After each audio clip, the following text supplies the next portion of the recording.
అందరికీ నమస్కారం.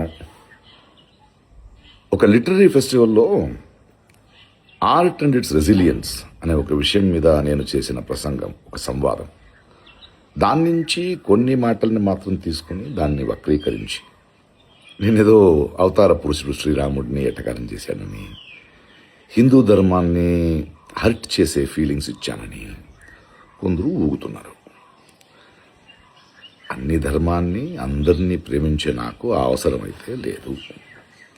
కానీ ధర్మాన్ని మతోన్మాదంతో అడ్డుపెట్టుకొని అసహ్యమైన రాజకీయం చేస్తున్న వాళ్ళని నేను అడిగే ప్రశ్నలకి సమాధానం ఇవ్వలేక కొందరు నన్ను యాంటీ హిందూ ధర్మ విరోధి అని బింబించడానికి ప్రయత్నిస్తున్నారు. పాపం వాళ్ళ ఏడుపు, వాళ్ళ కష్టం నాకు అర్థమవుద్ది. సో వాళ్ళకి సమాధానం చెప్పాలి. ఇప్పుడు ఏమైందంటే, నేను ఇప్పుడే తమిళనాడు ఎలక్షన్స్ అయిపోయి కొంచెం తోట పనిలో ఉన్నాను.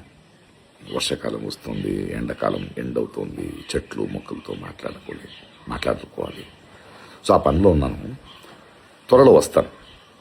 అప్పటిదాకా మీరు మీ పనులు చూసుకుంటారా, లేదా ఇలాగే వాగుతుంటారా, ఊగుతుంటారా, మీ డిసిషన్. Okay, bye.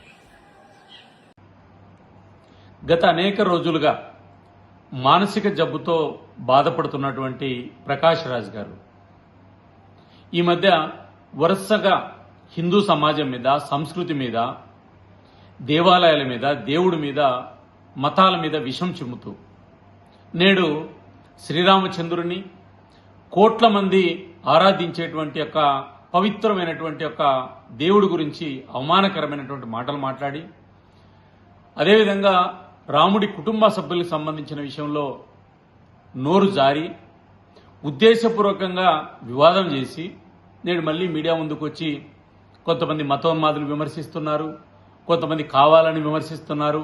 నాకు అన్ని మతాల మీద గౌరవం ఉంది, నువ్వు ఇతర మతాలను అవమానించలేదు, నీకు ఇతర మతాల మీద గౌరవం ఉందా లేదనేటువంటి ప్రశ్న ఇక్కడ ఉత్పన్నం కాదు.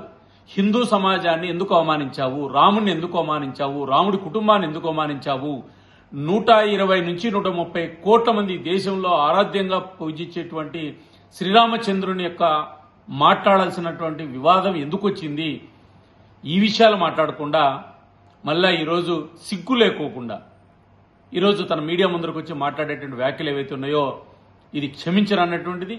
తక్షణం బేక్షరతగా క్షమాపణ చెప్పి, భవిష్యత్తులో నేను హిందూ సమాజాన్ని అవమానించనని చెప్పి, హిందూ సంస్కృతిని గౌరవిస్తానని చెప్తే కనీసం నిన్ను సమాజం యాక్సెప్ట్ చేస్తుంది. లేకపోతే కోట్ల మంది హిందూ సమాజం క్షమించదు. సరైన సమయంలో నీకు బుద్ధి చెప్తామనే విషయాన్ని కూడా, ప్రజాస్వామ్యంగానే బుద్ధి చెప్తామనే విషయాన్ని కూడా గుర్తు చేస్తున్నా.